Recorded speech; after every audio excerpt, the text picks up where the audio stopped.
اعوذ باللہ من الشیطان الرجیم بسم اللہ الرحمن الرحیم اللہم صلی علی سیدنا مولانا محمد وعلی آل سیدنا و مولانا محمد وصحابہ سیدنا و مولانا محمد وبارک وسلم وصلی علیہ. Welcome to MMIB official. Pakistan اور پاکستان کے باہر تمام ہی دیکھنے والوں کو محمد اجاز بشیر کی طرف سے نہایت خلوص ادب و چاہت برا السلام علیکم ورحمۃ اللہ وبرکاتہ.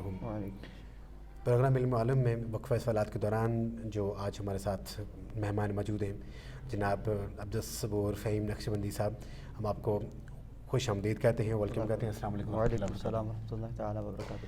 کیونکہ وقفہ سوالات میں مختلف قسم کے ہمیں سوالات آتے رہتے ہیں اور ہمارے ٹویٹر اکاؤنٹ پہ اور اس کے ساتھ ساتھ ہمارے لنکس پہ آتے رہتے ہیں، اور بعض حضرات ایسے ہیں جو ہمیں براہ راست سوال پوچھتے رہے ہوتے ہیں، ٹیلی فونکلی پوچھ رہے ہوتے ہیں. تو ایک لمبی لسٹ ہے، کوشش کرتے ہیں کہ جو میکسیمم جو اس ٹائم اسپین سے ہم سے جو سوالات ہم کور اپ کر سکیں وہی مفتی صاحب سے پوچھیں گے. سب سے پہلا سوال مفتی صاحب جی ہے کہ اگر نماز کے دوران انسان سامنے سے گزر جائے اور گزرنے کی کس حد تک انسان کو فاصلہ درکار ہوتا ہے تاکہ انسان کی نماز نہ ٹوٹے؟ اعوذ باللہ من الشیطان الرجیم بسم اللہ الرحمن الرحیم صلی اللہ تعالیٰ علی حبیبہ خیر خلقہ محمد وبارک وسلم علیہ. لیکن جہاں تک تعلق ہے نمازی کے آگے سے گزرنے کا، تو شریعت نے اس کے اوپر بالکل تائید فرمائی اور بتایا کہ آپ نے اس نمازی کے آگے سے گزرنا نہیں ہے، اور اس کے اوپر وعید بھی ہے. اور کہا جاتا ہے کہ اگر نمازی کے آگے سے گزرنے والے شخص کو اس بات کا علم ہو کہ میں اس کے آگے سے گزر رہا ہوں اور مجھے کتنا گناہ ملے گا اور مجھے جہنم میں کتنا جلایا جائے گا اس کے سبب، تو فرمایا کہ وہ 40 سال تک اگر اس کو کھڑا ہونا پڑے وہ کھڑا ہی رہے گا. تو گویا پتہ یہ چلا کہ نمازی کے آگے سے گزرنا شرعی طور پر جائز نہیں ہے. اگر آپ نمازی کے آگے سے گزرنا چاہتے ہیں تو شریعت دیکھیں، شریعت ایک بڑا ایک آسان دین ہے. اب دین قرآن کہتا ہے کہ لا اکراہ فی الدین، دین کے اندر کوئی بھی جبر نہیں ہے، کوئی بھی سختی نہیں ہے. تو اس دین کے اندر بھی بڑی آسانیاں ہیں، ہمیں دین کی آسانیوں کو ڈھونڈنا ہوگا. لوگ ویسے کہتے ہیں کہ دین کے اندر بڑی مشکلات ہیں، حالانکہ ایسا نہیں ہے.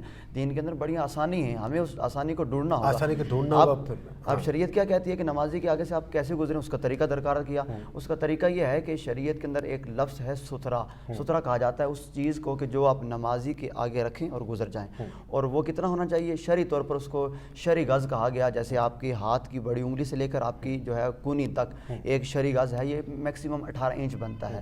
یہ شرعی گز بنتا ہے. اس شرعی گز کا آپ سترا بنا لیں اور کم از کم یہ ایک شہادت کی انگلی جتنا موٹا ہو اس کو آپ نمازی کے آگے رکھیں. اور یہ ایسا ہونا چاہیے کہ یہ اپنی جو ہے وہ طاقت کے اوپر، اپنی وسعت کے اوپر کھڑا ہو. آپ اس کو پکڑ کے کھڑا نہ کریں، وہ اپنی طاقت کے اوپر، اپنے بل بوتے کے اوپر کھڑا ہو جائے اور آپ نمازی کے آگے رکھیں اور آپ وہاں سے آگے گزر جائیں. سم ٹائم یہ ہوتا ہے کسی مسجد میں ایسی جگہ چیز اویلیبل ہی نہیں ہے تو لمبی لمبی صفیں ہوتی ہیں، تو ایک صف کا وقفہ چھوڑ کے انسان گزر سکتا ہے یا دو وقفہ؟ جی 3 صفوں کا بھی کہا گیا ہے. لیکن میں یہ گزارش اکثر کیا کرتا ہوں اپنے تمام ہی سننے والوں سے کہ آپ کوشش کریں کہ نمازی کے آگے سے نہ گزریں. کوشش کریں گزرے نہ. لیکن اگر آپ گزرنا چاہتے بھی ہیں تو ایٹ لیسٹ 3 صفوں کا انسان کو فرق رکھنا چاہیے.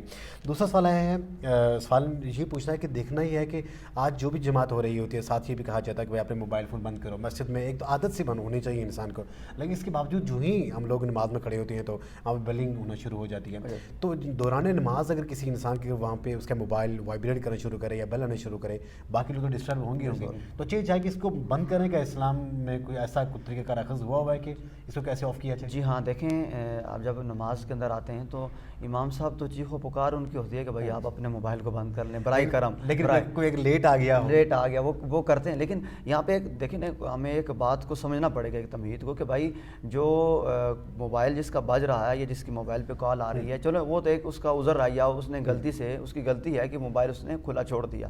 اب کال کرنے والے کو بھی سوچنا چاہیے کہ یار اب ٹائم کون سا ہے، اس کو بھی دیکھنا چاہیے کہ یار نماز کا ٹائم ہے. ایک تو بات یہ ہے کہ اس کو خیال کرنا چاہیے. اگر وہ خیال نہیں کرتا، اگر بل آ گئی مفتی صاحب کیا جو نمازی بندہ ہے تو اس کو کوشش یہی کرنی چاہیے کہ حت الامکان کا مطلب یہ ہے کہ وہ اپنی طرف سے پوری کوشش کرے کہ وہ اپنے سیل فون کا کوئی ایسا بٹن پریس کرے کہ جس کی وجہ سے اس کی ٹیون آف ہو جائے. اور کوشش یہی کرنی چاہیے، میں مشورہ دیتا ہوں، یا تو آپ اپنے سیل فون کو آف کریں، اگر آف نہیں کر سکتے کم از کم اس کو سائلنٹ کریں. سائلنٹ اور وائبریٹ میں بڑا فرق ہے. وائبریٹ آپ جب لگائیں گے تو وائبریٹ آپ کا سیل فون، آپ کے فون جو ہے وہ پاکٹ میں وائبریٹ کرے گا اور آپ دوران نماز بھی آپ کی نماز میں خلل آئے گا. آپ کو محسوس ہو رہا ہے کہ یار میرے فون پہ کال آ رہی ہے، تو لہٰذا آپ وائبریٹ نہ کریں اس کو، بلکہ آپ اس کو سائلنٹ کریں یا آف کریں. اگر آف کرتے ہیں تو وہ بڑی اچھی بات ہے کہ آپ بالکل جو ہے وہ دنیا سے الگ ہو کر اللہ کے حضور حاضر ہو چکے ہیں. اگر آف نہیں کرتے کم از کم اس کو سائلنٹ کریں. اور ایک اور سوال مفتی صاحب آیا ہے کہ والدین نو ڈاؤٹ میں یہ سمجھتا ہوں کہ اللہ تبارک تعالیٰ کی طرف سے ایک عظیم الشان نعمت ہوتی ہے انسان کی. لیکن اس کے باوجود جب ہم دیکھتے ہیں کہ مختلف قسم کے سوالات آتے ہیں کہ جب گھروں میں لڑائی جھگڑے ہو رہے ہوتے ہیں خاوند کے درمیان اور بیوی کے درمیان, تو وہاں پہ کچھ ایسے جو تنازعات ہوتے ہیں جو والدین بطریقے ایسے اس کو سولو کرنے کی کوشش کر رہے ہوتے ہیں. سوال یہ ہے کہ والدین اور بیوی میں سے زیادہ حق کس کا ہے ایک آدمی کا؟ اللہ کو بڑا اہم سوال آپ نے کیا, اس کے لیے ایک بہت بڑی ڈیٹیل چاہیے, لیکن میں کوشش کرتا ہوں کہ مختصر سے وقت کے اندر میں آپ کو عرض کر دوں. دیکھیں ایک بہت بڑا ایک میں سمجھتا ہوں کہ پیچیدہ مسئلہ ہے ہمارے اس بالخصوص ہمارے برصغیر و پاک ہند کے اندر, کہ ہم لوگ جب وہ کہتے ہیں کہ گھر والی آئی تو پھر ہم سب لوگوں کو بھول جاتے ہیں. تو اکثر لوگوں کے جو ہے ماں باپ کے شکوے ہوتے ہیں اپنے بچے سے, یار جب تک تیری شادی نہیں تھی تو ٹھیک تھا, اب شادی کے بعد تو بڑا جو ہے نا وہ چینج ہو گیا. تو ہوتا بھی ایسا ہے, لیکن دیکھیں نا ہمارے اسلام کے اندر دیکھیں لوگ یہ کہتے ہیں کہ اسلام برابری کا درس دیتا ہے, حالانکہ برابری نہیں بلکہ اسلام عدل اور انصاف کا درس دیتا ہے. عدل کا مطلب یہ ہے, انصاف کا مطلب یہ ہے, ہاتھ کی 5 انگلیاں ہیں, بڑی انگلی کے برابر آپ بڑی انگلی کو کاٹ کر چھوٹی کے برابر کر دیں, اور اس چھوٹی کو کاٹ کر اس کے برابر کر دیں, اس کو کاٹ کر آپ اپنے انگوٹھے تھم کے برابر کر دیں, یہ ہوئی برابری. نہ, اسلام برابری نہیں, اسلام عدل کا حکم دیتا ہے. عدل یہ ہے کہ بڑی انگلی اپنی جگہ پر رہے, چھوٹی اپنی جگہ پر رہے, انگوٹھا اپنی جگہ پر رہے. اور عدل یہ ہے کہ جس بندے کو, جو بندہ 6 فٹ کا ہے اس کو جتنا کپڑا لگتا ہے اس کو اتنا دیا جائے, جو 4 فٹ کا ہے اس کو اتنا دیا جائے. یہ نہیں کہ 4 فٹ والے کو بھی جو 4 میٹر دیا جائے اور 6 فٹ والے کو بھی 4 میٹر دیا جائے. یہ جو ہے وہ برابری نہیں بلکہ اسلام عدل کا حکم دیتا ہے. تو عدل یہ ہے کہ بیوی اپنی جگہ پر ہو, ماں اپنی جگہ پر ہو, بہن اپنی جگہ پر ہو, باپ اور بھائی اپنی جگہ پر ہوں. جب آپ ہر ایک شخص کو اپنی جگہ کا مقام دیں گے تو یقیناً ایک اسلام ہمیں ایک کانسیپٹ دیتا ہے, اور اسلام ہمیں تلقین اور تعلیم کرتا ہے کہ بھائی آپ نے والدہ کو جو حق ہے وہ اس کو دینا ہے, زوجہ کا جو حق ہے وہ اپنے زوجہ کو دینا ہے. اس مختصر مفتی صاحب یہ بتانا چاہ رہے ہیں کہ اگر بیوی اور والدین کی اگر بات کی جائے تو انسان کو یہاں پہ حق کا راستہ دیکھنا چاہیے, عدل کرنا چاہیے, عدل میں برابری نہ ہو, برابری نہ, بیوی کا برابر ماں نہیں ہو سکتی, ماں کا اپنا مقام ہے, بیوی کا اپنا مقام. عدل ایک ایسا میں یہ سمجھتا ہوں کہ سولوشن ہے جس میں کسی کو میرے خیال میں اعتراض نہیں ہوگا, بات بالکل ایسا ہی ہے. ایک اور سوال ہے مفتی صاحب, یہ انڈیا سے سوال ہے, اور سوال میں وہ لکھتے ہیں کہ بھئی کیا انسان غسل کے بعد بھی اگین وضو کرنا کو ضروری ہوتا ہے نماز کے لیے, یا غسل ہی کافی ہوتا ہے نماز کے لیے؟ دیکھیں ماشاءاللہ ایک بہت اہم سوال ہے جس نے کیا, اللہ اس سے سلامت رکھے. بہت سے لوگ ایسے سوال کرنے سے شرماتے ہیں.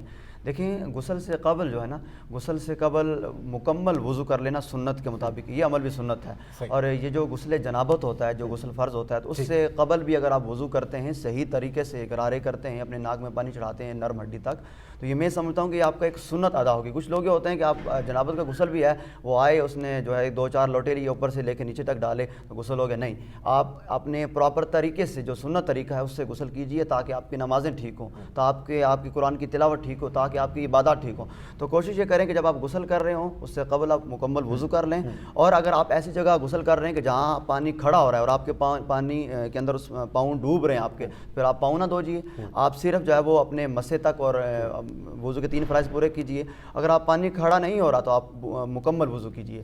اب وضو کر چکے جب پھر آپ غسل کریں گے, آپ نے یہ خیال رکھنا ہے کہ اکثر میں آپ کو 2 ایسی جگہ بتاتا ہوں کہ جہاں پانی اکثر نہیں پہنچتا. وہ پہلی جگہ یہ ہے کہ آپ کی جو کان کی جلو ہے, یہ کان کا اوپر والا حصہ, اکثر یہاں اوپر سے پانی ڈالتے وقت یہاں پانی نہیں پہنچتا اور یہ جگہ گیلی نہیں ہوتی. جب یہ جگہ گیلی نہیں ہوئی تو غسل جنابت آپ کا صحیح معنوں میں ہوا نہیں. اور دوسرا, ناف کا اندرونی حصہ جہاں تک آسانی سے پانی پہنچ سکے, آپ کو تکلیف محسوس نہ ہو, وہاں تک پانی پہنچانا بھی ضروری ہے. یہ 2 اہم جگہیں ہیں میں سمجھتا ہوں کہ یہاں تک بہت سے لوگ ایسے ہیں کہ جو کوتاہی کرتے ہیں. تو کوشش کریں کہ غسل جنابت اور جو فرض غسل ہے آپ کا, وہ کرتے وقت ان 2 جگہوں کا خیال رکھیں. اور ہاں, آپ کا سوال, غسل کے بعد وضو کی ضرورت نہیں رہتی, آپ بالکل جو ہے وہ آپ نے غسل کر لیا, وہ آپ کو. لیکن مفتی صاحب کے کہنے کی مراد جہاں تک میں سمجھاؤں کہ پہلے اگر آپ نے وضو بنا لیا, اس کے بعد اگر غسل کیا, پھر غسل کی وضو کی ضرورت نہیں رہتی. اگر آپ پہلے وضو نہیں بھی بناتے نا, آپ کے اعضائے وضو جو ہیں, عضو جو ہیں, چہرہ ہے آپ کا, بازو ہیں آپ کا, پاؤں ہے, سر ہے آپ کا, یہ دھل جاتے ہیں آلریڈی. اگر آپ وضو پہلے نہیں کرتے, وہ تو سنت ہے, نہیں کرتے پھر بھی آپ کا وضو ہو ہی جائے گا. اس معنوں میں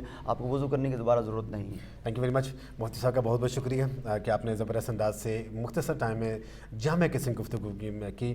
اور MMIB آفیشیل کو آپ سبسکرائب بھی کیجیے, اس کو شیئر بھی کیجیے اچھی ویڈیو دیکھنے کے لیے. اور اسی کے ساتھ محمد اجاز بشیر کو علم عالم سے اجازت. آپ نے بہت سارا خیال رکھیے. السلام علیکم ورحمۃ اللہ وبرکاتہ.